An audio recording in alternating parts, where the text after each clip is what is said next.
अगर तुमको लगे कि मेरे जीवन में बहुत बीमारियों ने मुझे घेर रखा है तो प्रयास करा करो कि बेलपत्र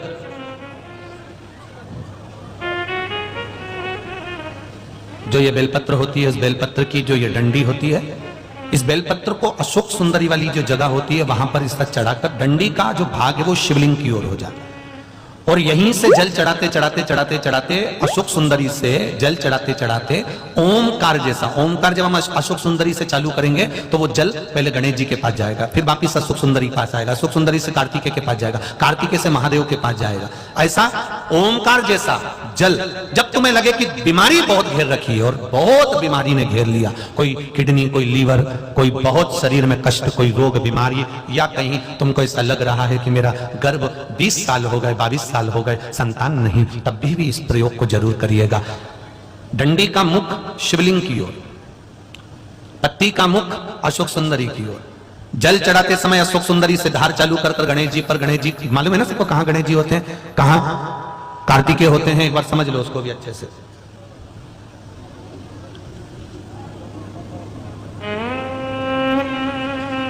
ये नीचे का गोल भाग, ये जल जाने का स्थान, ये शिवलिंग, बीच में जो मोटी सी लाइन होती है वो अशोक सुंदरी का स्थान है।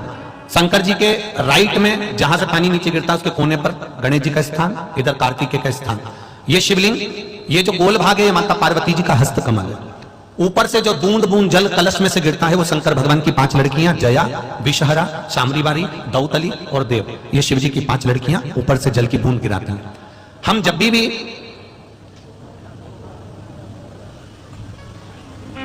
अगर इस कार्य को कर रहे हैं तो बेलपत्री जो चढ़ा रहे हैं वो अशोक सुंदरी वाली जगह पर बीच में चढ़ा दिया, डंडी का मुंह किधर हो, जल चढ़ाना यहीं से चालू करा, यहां से गणेश जी पर गया, गणेश जी से अशोक सुंदरी पर आया, अशोक सुंदरी से कार्तिकेय पर आया, कार्तिकेय से देवादिदेव महादेव पर आया। ये ओम बिंदु जल है, इसको हरिओम जल भी कहता है।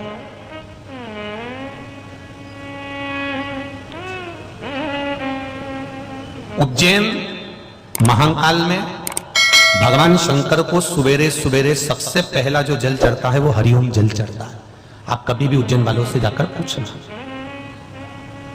भस्मरमैया मंडल से पूछना या उज्जैन के किसी एक व्यक्ति से पूछना या वहां के पंडित जी से पूछना कि हरिओम जल कब चढ़ता है, तो वो कहेंगे सबसे पहला जल सुबह का हरिओम जल चढ़ता है।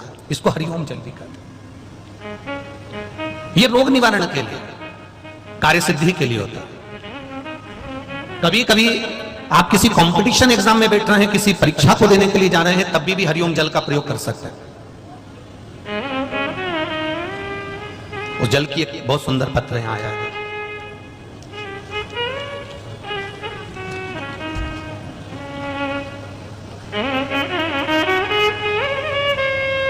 मेरा नाम दीपिका बोकड़े, दीपक बोकड़े, खेड़ी सांवलीगढ़, जिला बैतूल तहसील से आई हूं। कहीं बैठी हूं तो हाथ हिलाइएगा, कहीं बैठी हूं तो अवश्य हाथ हिलाइएगा, जहां भी बैठे हो।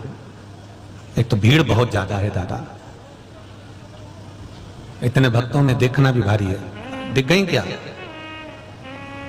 है? अच्छा पीछे हो, ठीक है। दीपिका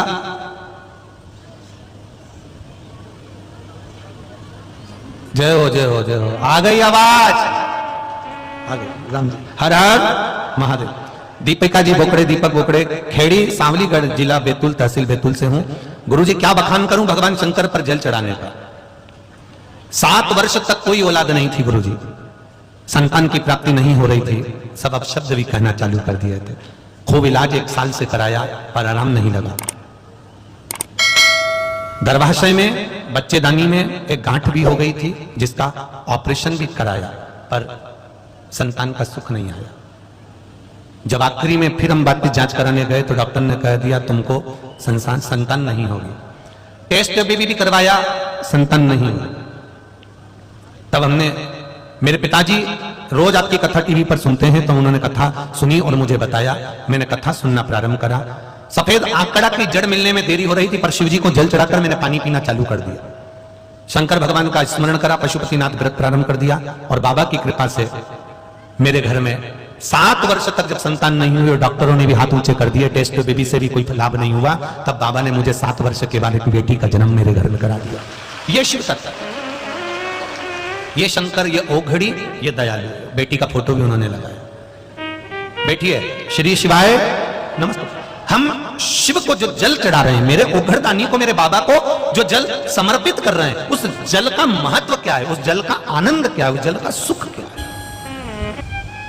कामदेव को शंकर भगवान भस्म नहीं करते, पर कामदेव को भस्म करने का कारण केवल इतना है कि कोई तप कर रहा हो, कोई भजन कर रहा हो, कोई साधना में लगा हुआ है और तुम उसको कष्ट दे रहे हो, ये उत्तमता नहीं। हम तो यहां तक कहते हैं पंडाल में जितने लोग आकर बैठ जाएं, इधर उधर जहां जगह मिल जाए बैठ जाएं। आपको कथा में से अगर 1 बजे से 4 बजे तक कथा है और आपको 2 बजे आपके घर जाना है, तो आखिरी में जाकर बैठो। सही है कि गलत है? किसी को अपना पांव भी नहीं लगना चाहिए, क्योंकि पितृलोक में रहने वाली पितरों की 3 बेटियां मीना, धन्या, कला, जिनके केवल लहंगे सनकादि ऋषि को लग गए थे, तो उनको श्राप लग गया था और उनको मृत्यु लोक में आना पड़ा।